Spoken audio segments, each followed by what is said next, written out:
Hello viewers, what you're looking at here is my clean 1995 Jeep Grand Cherokee. It has the 4-liter straight 6 and it was originally from Arizona, I believe, when I looked it up. So it's pretty much rust free. Now I know what you're thinking, well, what's underneath all this plastic? Clean metal. Okay, it's nice, trust me. Now, I've had this for about 2 years. I bought it off my buddy who got it from an auction, and we were gonna fix it up and sell it on the car lot back in the day, and he just never got around to doing anything with it, so I bought it off of him and parked it in the garage. I've been going on all these trips with the Xterra, so I haven't haven't got around to fixing it up yet. I mean, I did fix it up to the point where it runs and drives good. I was driving it back and forth to work last summer, but I haven't, fixed it up for off-road, which is what I'm going to start doing in this video. So let's go take a look at the parts I bought about 1.5 years ago.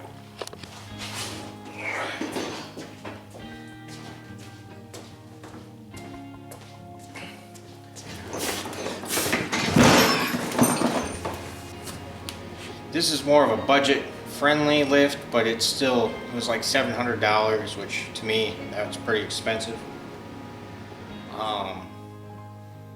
Zone Off-Road. The reason I went with Zone is because I found out their headquarters was here in Coldwater, Michigan, which is only a half an hour from me. It's a 4-inch lift. To go any bigger than this, you're going to be into those, long arm kits, and you're talking thousands of dollars. So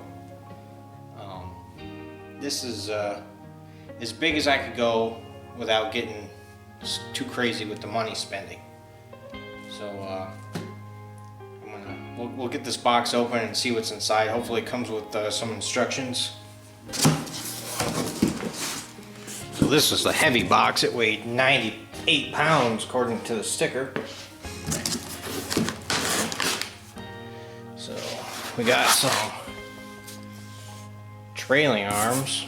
These are heavy. I recently replaced some on a Grand Cherokee, and these are a lot heavier than the standard ones, I think.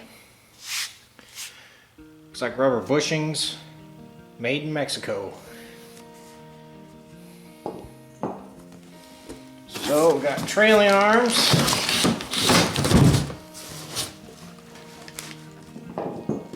Hopefully they have some sort of instructions to tell me what trailing arms go where, because I think it's got like all 4 of them in here. Okay, just lost the washer.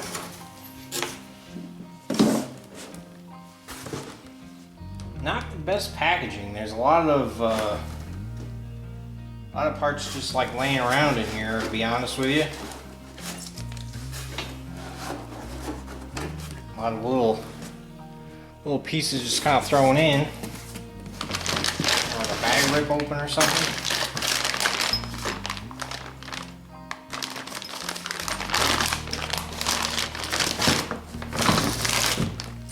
So here's the main part of the lift, big old spring. Got 4 springs, front and rear. So in this box, it's probably the new shocks. Yep. Just a black shock absorber, don't say anything on it. So I managed to pick up a set of 4 Bridgestone Dueler MTs. They're 285, 75, 16, which would be a 33 by 11, roughly. So I could have put some 33 12.5s, but I don't really like the 12.5 on a 33. It makes the tire look really fat and short. And I thought these would be a little bit easier to clear, because these Jeeps apparently don't have really big wheel well openings, so that's why you gotta lift them so high to put tires on them. It's got really nice, you know, mud tire tread. It should do good. Brand new. I paid 600 bucks for a set of 4. Now I know that sounds way cheap. It's because I managed to find them on eBay, and I think they were new old stock. So somebody had these tires, and they basically have like a shelf life, and their shelf life expired, so somebody sold them for a discount on eBay. I picked them up. I think the date code is the 30th week of 17, but I bought them back in, I think, early 2020, so they weren't that old when I got them, but I've had them sitting in the garage for 2 years, just waiting to get around to putting all this stuff on. So, but I've kept them inside, so you know they're all nice and there's no dry rot or anything, so they should do the job. So you can see the size difference between the two tires there is pretty big. These have a 235 75 15 on them, which is like a 29 inch tall tire. So you know that's why you got to lift them up, because if you can see here,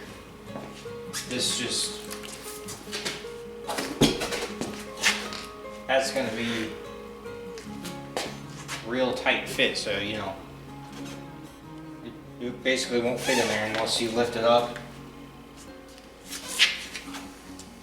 But you know it should clear hopefully once it's lifted up. It looks like I have just enough room front and back. I might have to trim a few things, but hopefully that will be kept down to a minimum. Well, I'm about to get stuck into it. Had to pick up some Torx bits from work. I think it said you need a T50 and a T55 to take a few of the parts off this car, so grab you some of those. And I thought I'd just go and try to follow the instructions pretty much to a T. I've already screwed up because it says to take the track bar off before you jack it up, but I've already jacked it up, so we're gonna take that off. It'll probably it's probably easier to get out when it's at ride height, I imagine. But anyway, you're gonna want to put your jack stands away from anything that needs to move up and down for the axle, because this all has to come down so we can get the new springs in.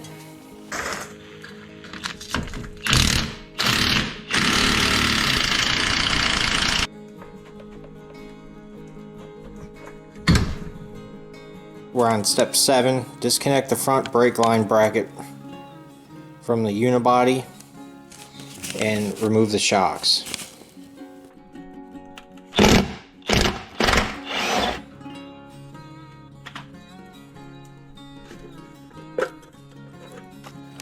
So let me see if I can explain this mess to you. They put basically everything that they could around the stupid shock bolt. If I can even get the camera to see it. Jesus, here it is. And I can't even get my wrench on it straight, but I have it on there kind of. So now what I'm going to do is I'm just going to leave this on here like that. And instead of trying to turn that, because that's not even possible, I'm going to turn the body of the shock. Let me figure out. So I need to turn this way. So let's see if this works. It's turning pretty easy, but it looks like it's coming loose. And if this works, that's how I'm going to put it back in. Because these don't have to be crazy tight. You just need to squish this rubber bushing down. Look at that. So that was the technique right there. So That might be what you got to do to get those out. Otherwise, I don't know how you'd ever get that out trying to actually turn the nut. Okay, now I can move on to the sway bar link.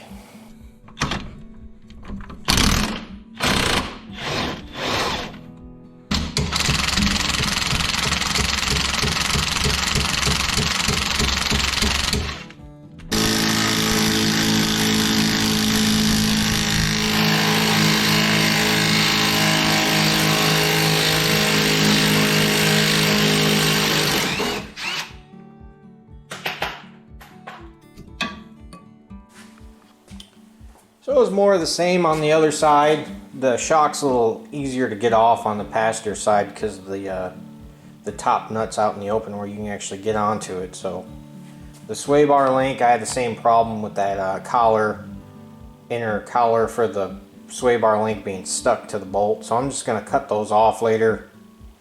Go to the hardware store and get some nice, good and strong bolts that do not have the Torx bit head on them to replace those with. Because I'm not going to fight those for that long. It's not worth it to me. Because it says to save the lower bolts, so you're going to need some if you do what I did. So moving on, we're going to have to take off the drag link. So basically we're going to get under there. We're going to try to take out that cotter pin. And then beat this off the mount.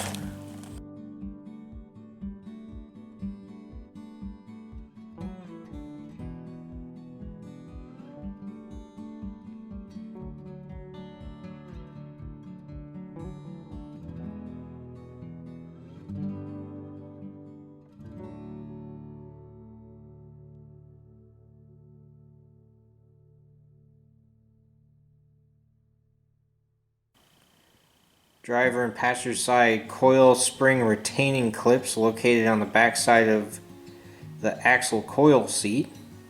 Save the clips and bolts.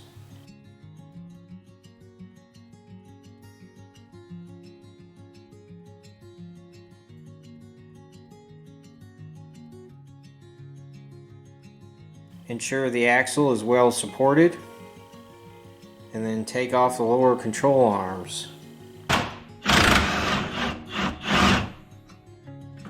Now remember, at this point you're going to want to have your axle supported.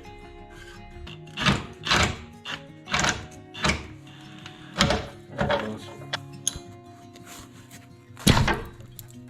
Wow.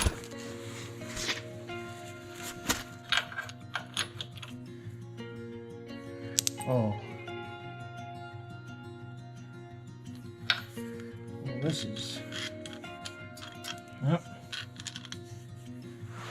That broke. Well, I had to give that big nut and bolt a talking to off camera. I'm trying to keep this show family friendly. And then you lower it down, and I guess this is when you put the new bump stops extenders in and try to get the new coil in. So we're getting pretty close to the end of the taking stuff off stage. And then we're going to start putting stuff back on stage.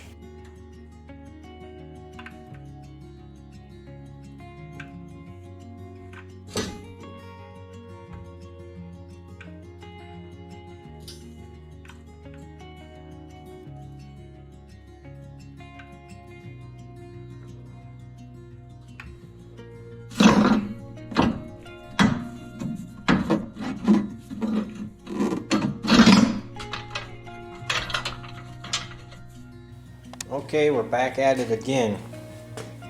So I've got the coil springs out. Now it wants us to drill a hole in the center of like the spring pad on the axle. And it wants us, and then it has this little side note. So we use a 5/16 drill bit, and then it'll tell you what little package. All these little bolt packages are numbered, which one to use for the hardware for the bump stop extension, which the bigger one here is what's going to get bolted onto that spring pad, and then one of these longer bolts is going to go through and bolt this down. So if we drill that 5/16 hole, it comes with this little self-tapping bolt here, and that's what they want us to use to cut the threads. Drill bit. This has a hole in it already, like a indentation in the center right here. So that's where we'll drill the hole, and then we'll just run that little self-tapping screw back and forth in there. So let me get this done real quick, and then I guess we can pop the spring in. I have my hole drilled, my 5/16 hole. I'm just gonna shoot a little oil on there and run this self-tapping bolt through.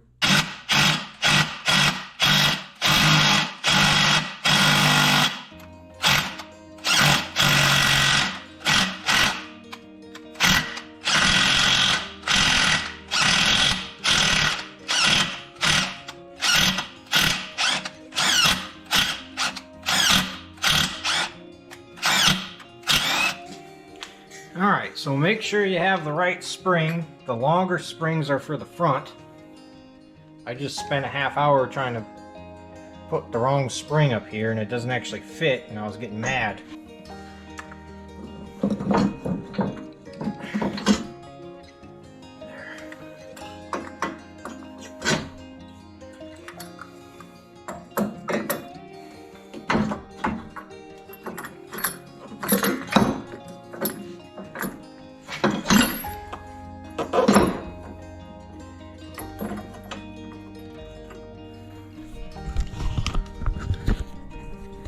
There's a spring pocket down here.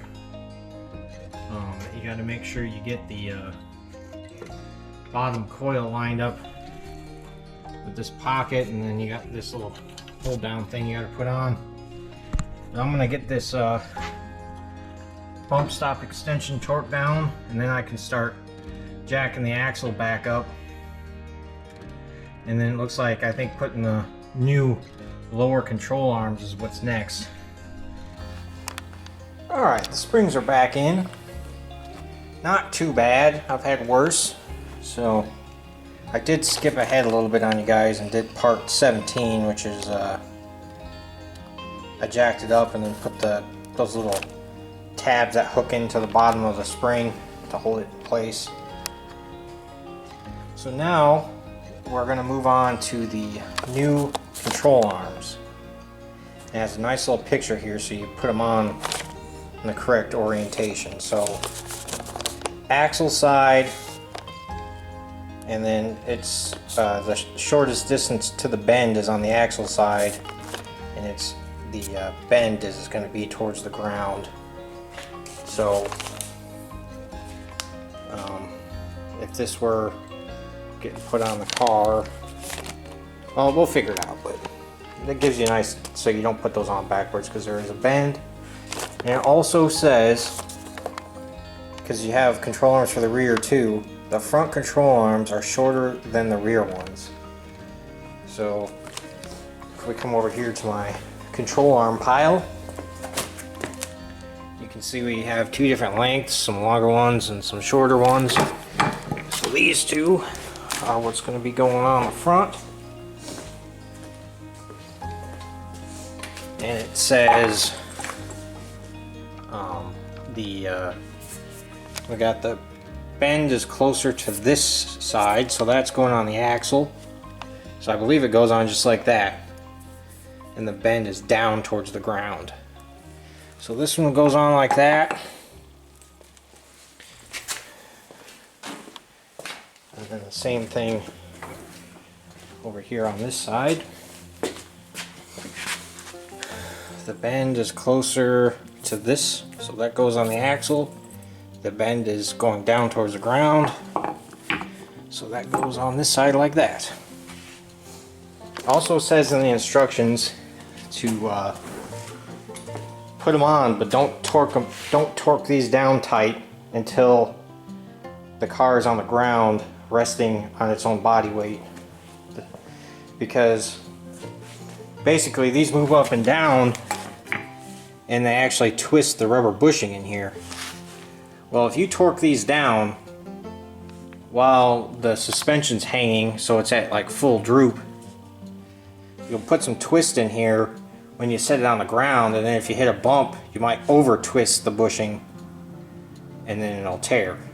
So you want these to be in their resting place, these bushings, with the car in its resting place. That way it can twist up a little and twist down, so you don't over twist the bushings.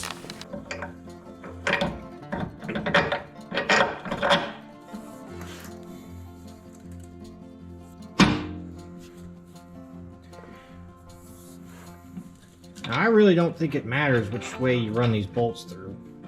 Whatever way you can get them in easiest is what I would do. Alright, so I can already tell here that this axle needs to go way forward before this will even fit. Well, I got that lower arm in there. It's loose.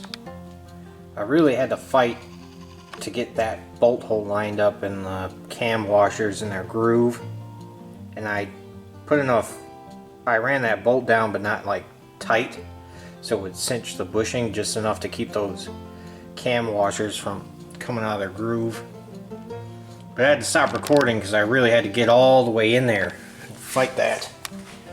So basically, if you let the axle droop all the way back down, you can get them in. And I was trying to do it with the axle jacked up a little bit. So anyway, moving on. Install the new shocks. Here's the old shocks compared to the new one. Quite a bit longer. The shaft here is pretty big compared to. Can you see the old one? No.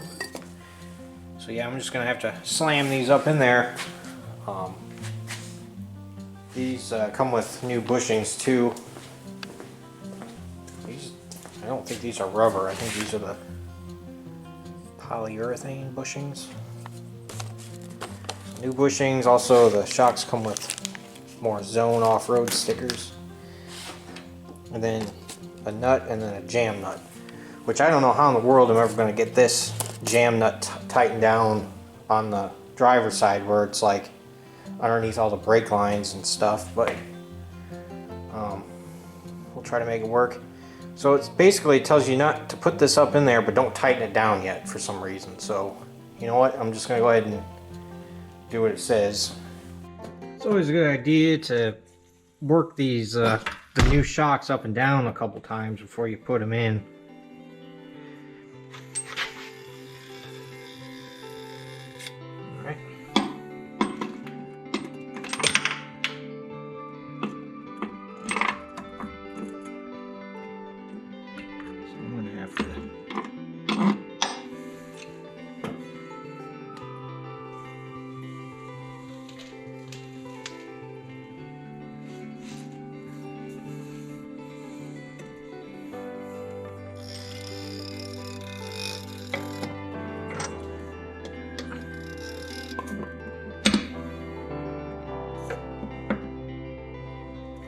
Okay.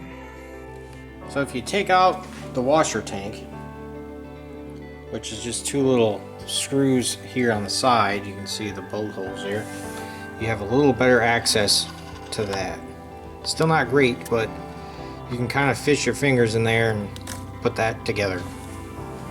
So looks like somebody did some work to this. So anyway, now I just got to put the bolts back in the bottom,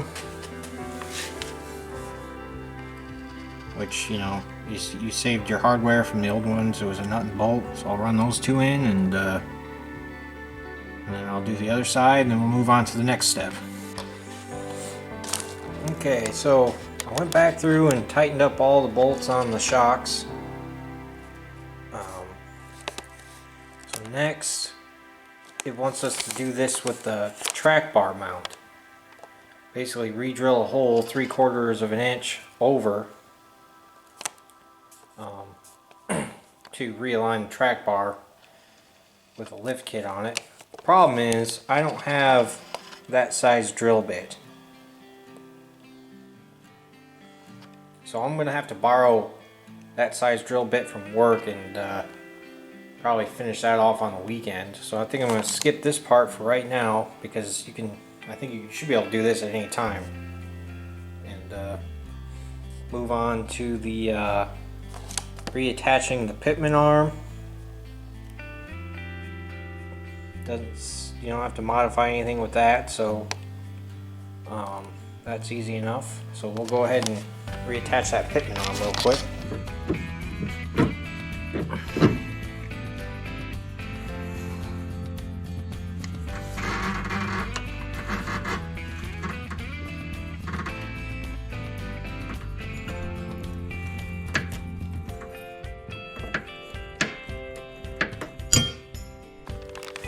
Alright, just a couple more things to finish up on the front end before we're done.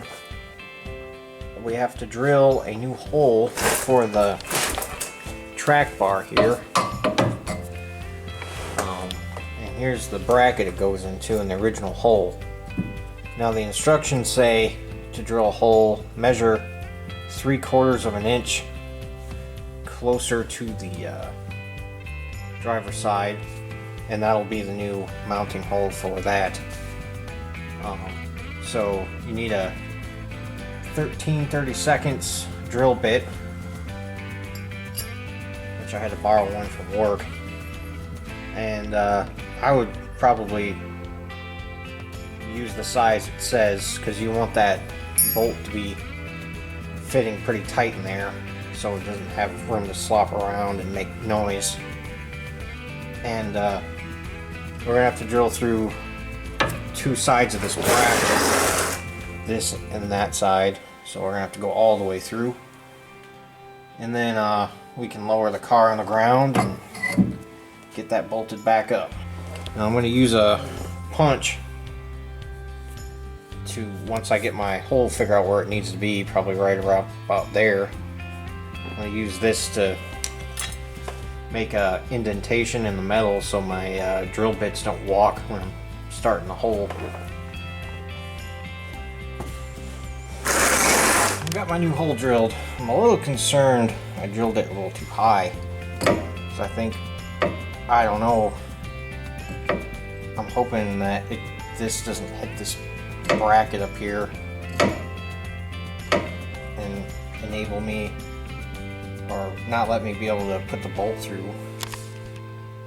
But the suspension is at full droop, so that angle will, I think, get a little better. But if I have problems, I'll just have to come in here and modify this a little bit. Alright, I've been trying to figure out these instructions for how to bolt the sway bar link on. So basically, it comes with these little brackets, and this is going to bolt up to the actual sway bar link. You're going to want to run the bolt up like that, because if you run it downward, it'll interfere with where the sway bar link has to go. The note says that little package 746 is where the nuts and bolts are for that. The only thing I'm a little confused on is it says it has like a special washer that's supposed to fit in the concave part of the sway bar link right here, but I can't find that. So I guess what I'm going to do instead is I found these two bigger washers I had laying around, and I'm just going to put one of those up there. And here's the sway bar links, and it comes with the bushings, but you have to drive them in yourself. So I went ahead and did that. There is a thing where it says one of these bushing areas is bigger than the other, but to me they look the same, because as you can see, they're not straight. They kind of go like that. So if you look at the picture they gave you, it looks like This is the front driver side, and it curves up like that. So it curves inward from the bottom. So I guess I'll just put it on like that. So first I'll just bolt these on using those big washers I have, and then I'll just bolt the sway bar links on. Okay, update, I almost forgot to drive these sleeves in, the metal sleeves that go inside the bushing. And there are two different sizes, so you can see how the inner hole there is smaller than this one. So this is going to go on the bottom with your old sway bar link bolts, because those are a lot thicker than the 3/8 bolts that come in the kit. So this is the top with a smaller hole, that's the bottom. So pretty simple process. Got it all hooked up. So the only thing I have left to do is hook these brake line brackets back up, and it tells you to see if you can see. Basically all it says is you got the bolt hole and then the hole up there for the little ear on this bracket. It wants you to pull this down further enough so the ear is in the old hole with the threads for this bolt, and then run like a self-tapping screw through to hold it on. So you pull it down so you can get it in there like that. So, and then run a self-tapping screw through, and that'll be done. So, pretty simple process. Oh, you got your bracket for your ABS line that you could probably snag in one of these holes too. So, just got to do that, and then I'll put the wheels back on,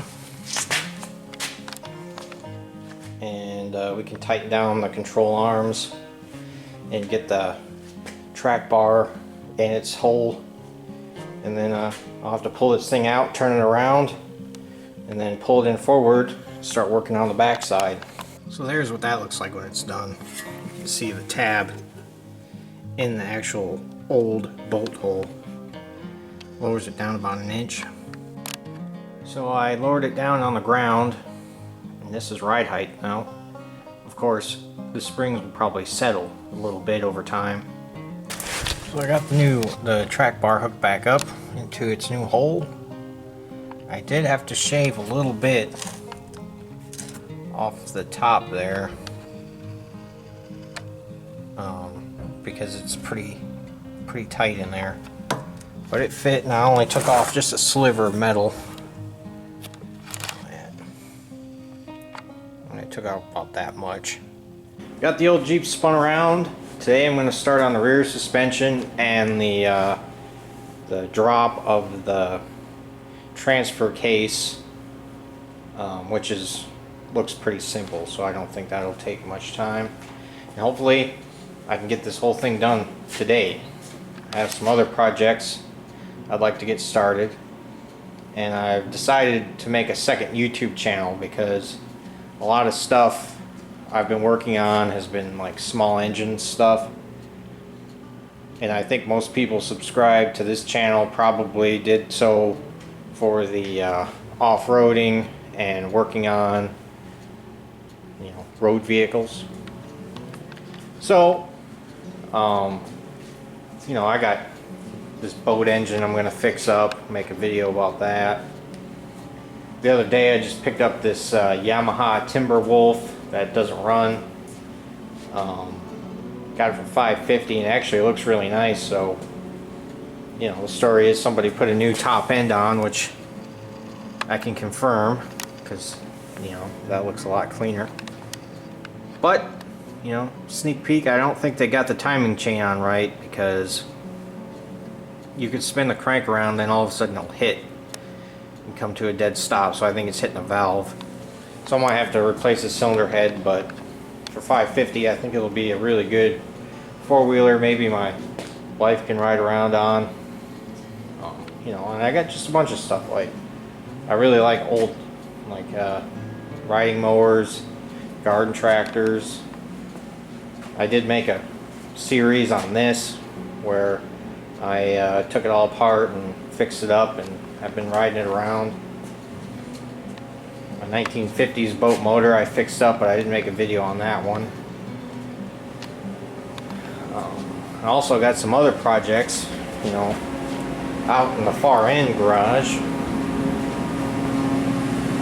I can show you guys that might be coming up on that other channel I made.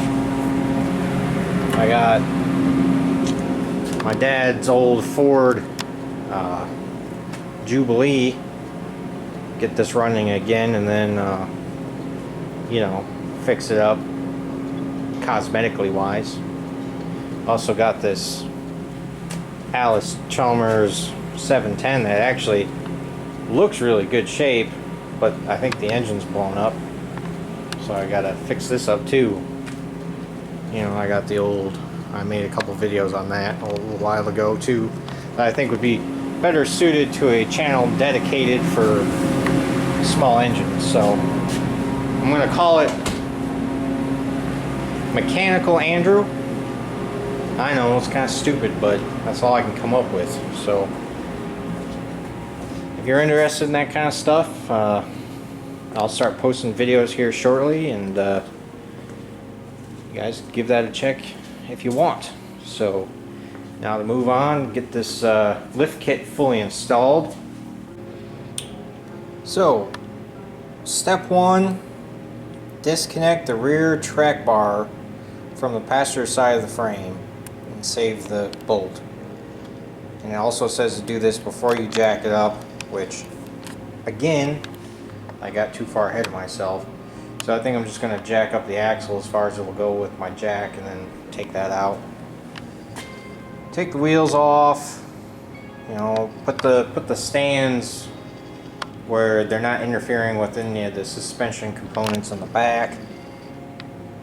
So let me get the wheels off, get that sway bar or track bar unhooked, and then we'll keep on going down the list.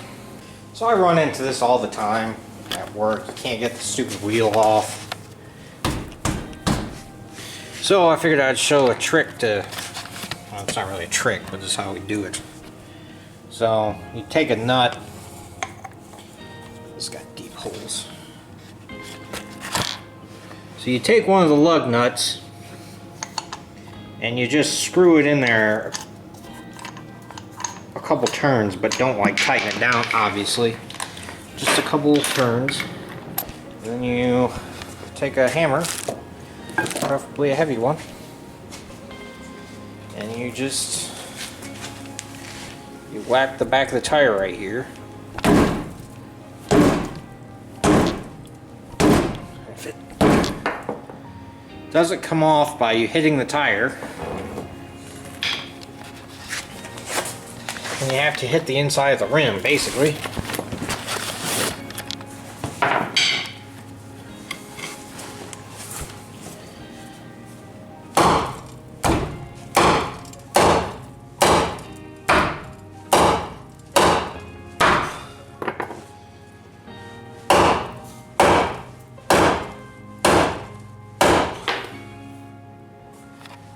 Okay, so this tire's really stuck on there, because that usually works, so I don't want to sit there and beat on it forever.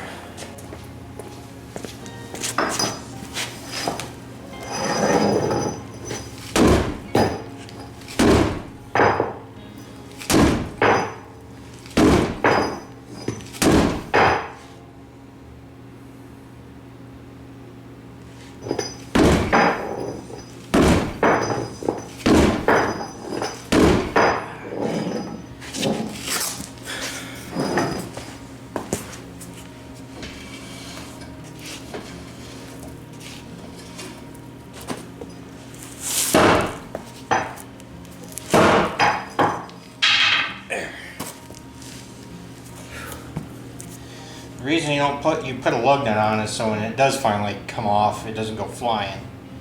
Now if you're beating on the back side of your rim like that, you will damage it a little bit, but you know, what else can you do? I got it jacked up so you got weight back on the suspension. I'm going to take off this track bar. Okay, now that the track bar is off, support the rear axle with a hydraulic jack, remove the shock, save all the shock hardware.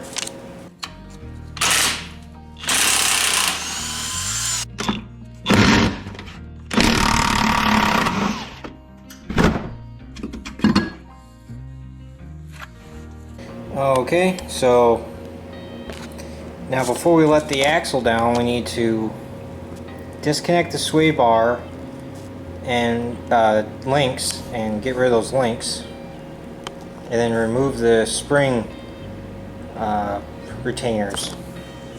Then we can lower the axle and get the old springs out.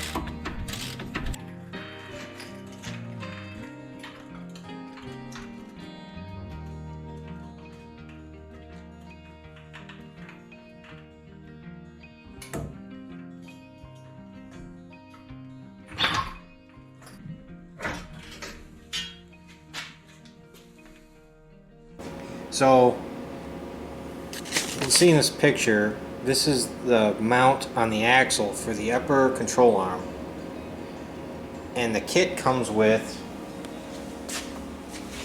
all these little things,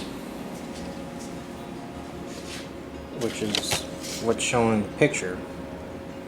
And basically what it wants you to do is you set this plate on that upper mount, and then you have to grind out, mark where the hole is, and then grind it out with a grinder or a carbide bit or something. To mark the hole, I used one of those because you got 4 of them, and then I shot a little paint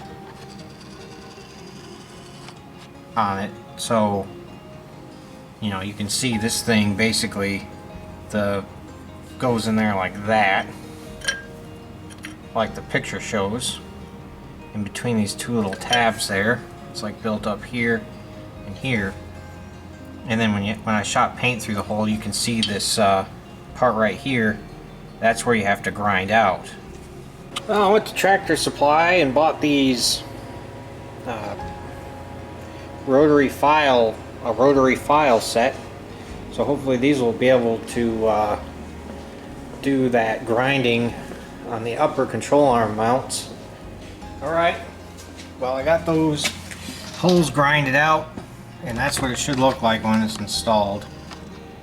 And that just kind of shifts the control arm back a little bit. So, and there's one of those square washer things on both sides of the mount, and the same over there. You can see the back one. I guess let's move on to the lower control arms. It says here, install the new control arms longer, the ones that are longer than the front ones. Okay, so the longer control arms that came in the kit. Install the arms with the short end past the bend, mounted to the axle with the bend down.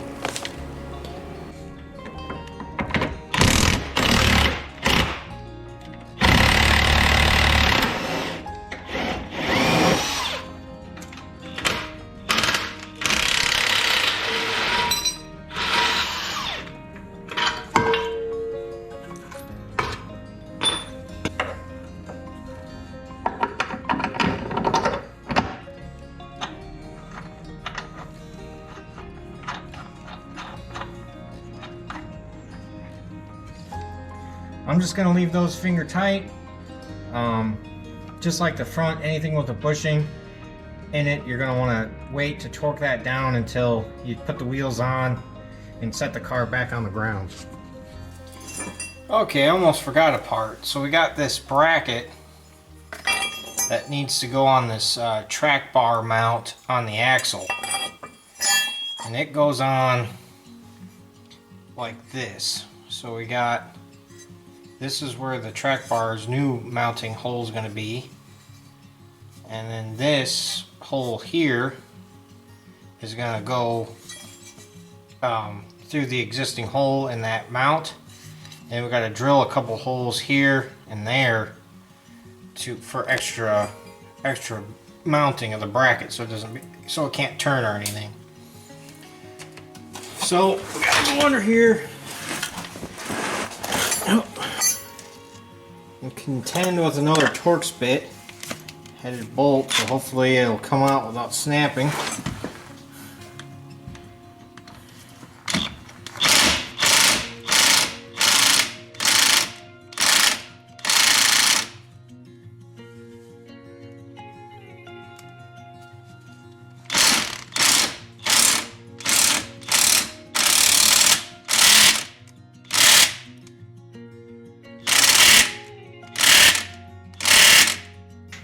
So I somehow got that bolt out without snapping it. Has some Loctite on it from the factory.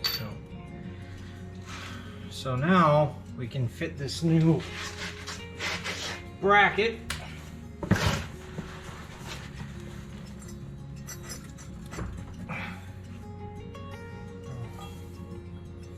So this goes on just like that. And then we have to drill a new hole down here, and then a hole through here, and also the existing that bolt I just took out will go through here, but we need to put a sleeve. The kit has a sleeve that'll go in place of where the sway bar is, because if you tighten down that big bolt without anything in between here, it'll just crush it. So well, we got to put that sleeve in there. So the instructions say to go ahead and bolt on your main bolt here, and then just use this as a template to mark your other holes.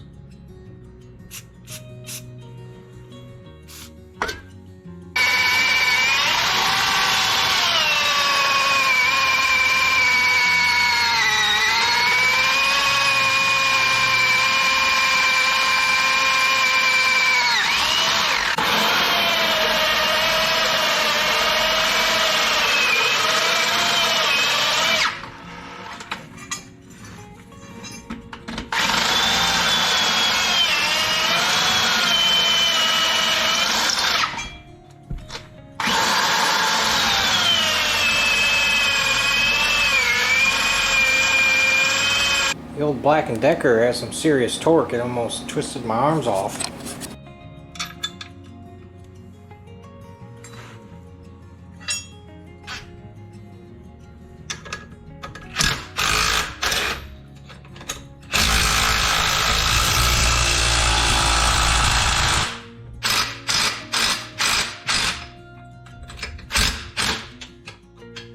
Okay, here's the sleeve that needs to go inside the old bracket before we run this bad boy back in.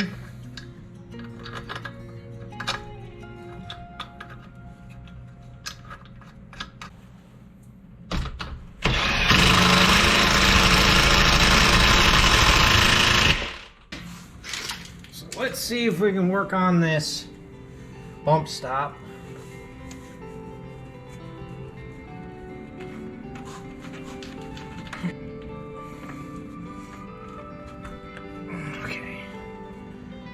Now, let's see what's up here.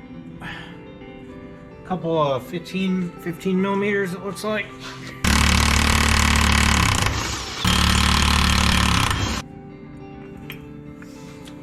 They go like that with the new hardware that comes in the kit.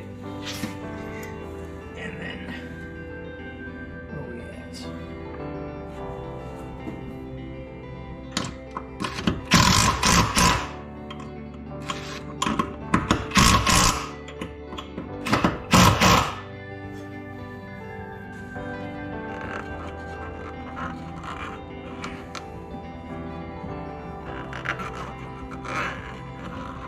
there's a pocket right here for the end of the spring, so make sure you get that lined up.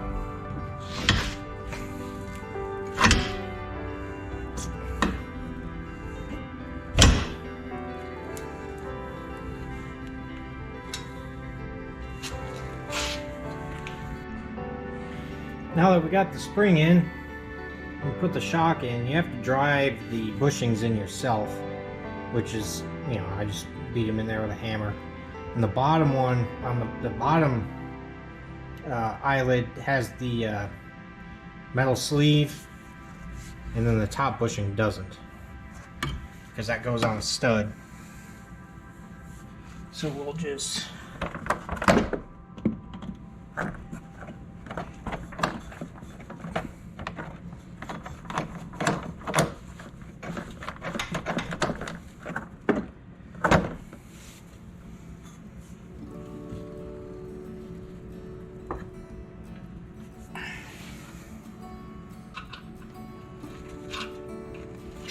okay.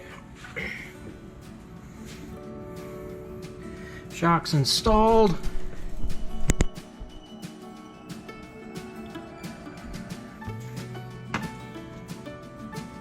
I had jacked up the axle to get this to sit down flush so I can put the spring retainer back in. Well, I put it on the ground, tightened everything up. So that's the new ride height. Pretty high. Looks like that back wheel's cocked forward pretty far, which you see that when you lift these things, unless you got, you know, longer arms, which I do have one that came with the kit, but it's still, you know, that axle could be set back further than that. So whatever, maybe that's something I can address in the future, is coming up with some different control arms for, if there's something you can buy that would relocate that axle back where it's supposed to be. But anyway, let's get that transfer case drop kit on, which it looks to me like all I got to do is take the bolts, 4 bolts out of the transfer case cross member and put these metal spacers in there, and then it comes with a pack of longer bolts with some washers. Alright, let me show you what's going on with this transfer case drop. So, you gotta be real careful with these bolts that hold this crossment up, because there's a captured nut in there, and if you either spin that captured nut or snap this off, you know, it's going to be an ordeal to fix it. So mine, even though this Jeep's not even rusty, they were still really tight, and they were coming down about halfway and then it would stop. So what I did was I sprayed some oil on the threads that were showing on the bolt, and I just kept running it up and down until I felt like I could get it out without it snapping off.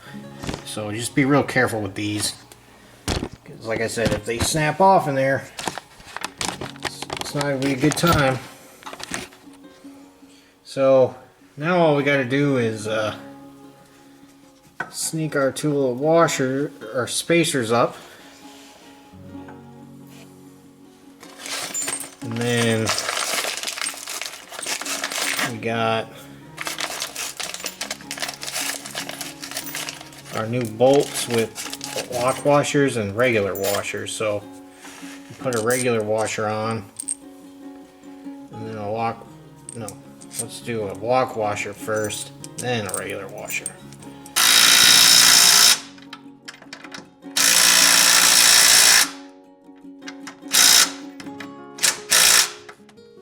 Alright, so that's all there is to that. So when it's done, it'll look something like that. So I'm gonna go and do the other side real quick, and we'll take this thing outside before the sun goes down.